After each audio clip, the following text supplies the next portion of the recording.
Hello students, this is Sazikant sir welcoming you again to the online classes. In the previous lecture we had learned capitalization method and we had also learned super profit method, weighted average profit method and simple average profit method. Now today we are going to learn the combined method, that is called capitalization of super profit method. This is not a separate method, so that's why this will not be in the method list. So today we are going to learn the both capitalization and super profit method. जब दोनों एक साथ में पूछे जाए तो क्या करना होता है, तो एक बार स्टेप्स की तरफ देख लेते हैं. ये स्टेप्स जो है आपको ऑलरेडी आते हैं, ऑलरेडी जो है आपने अच्छे से सीखे हुए हैं. यहाँ देखो, कैपिटल एम्प्लॉयड पहले फाइंड करना होता है, जो कि हम पिछले 2-3 लेक्चर से सीखते आ रहे हैं. एक्सपेक्टेड रेट ऑफ रिटर्न जो है वो आपको सम में दिया हुआ होता है. फिर आपको फाइंड करना होता है एक्सपेक्टेड प्रॉफिट. फिर आपको फाइंड करना है average profit.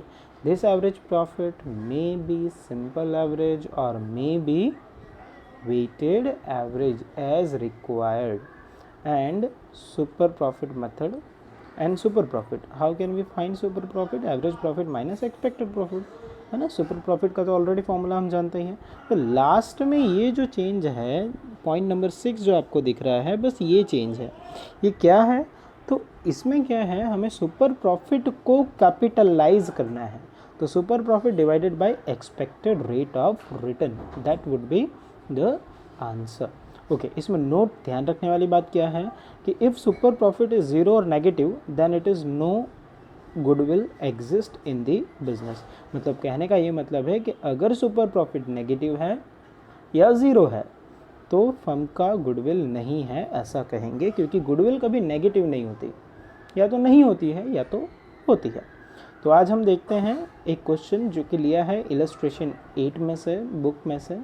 So that question is taken from the illustration 8. पहले हम रीड कर लेते हैं क्या क्या इन्फॉर्मेशन दी गई है.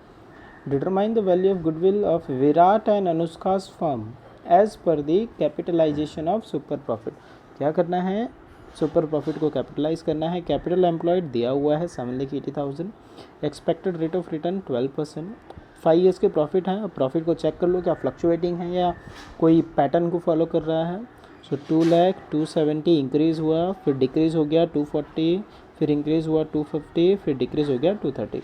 मतलब इंक्रीज़ डिक्रीज़ लगा हुआ है. इसका मतलब ये जो है वो फ्लक्चुएटिंग है.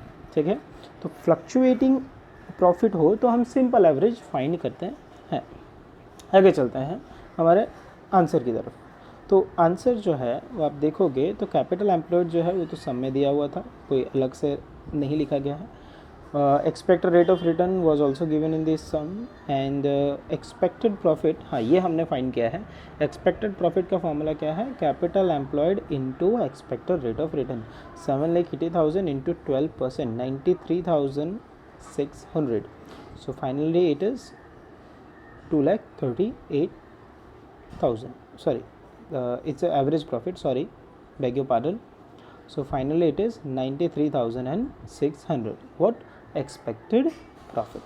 Now हमें फाइंड करना है एवरेज प्रॉफिट. एवरेज प्रॉफिट के लिए क्या करना होता है, तो एवरेज प्रॉफिट के लिए हमें प्रॉफिट का टोटल चाहिए. अगर फ्लक्चुएटिंग है तो प्रॉफिट का टोटल जो है वो आता है 11,90,000. एवरेज प्रॉफिट का फॉर्मूला क्या है, 11,90,000 divided by number of year. How many numbers, 1 2 3 4 5. 5 से अगर आप डिवाइड करोगे सो इट वुड बी 2,38,000.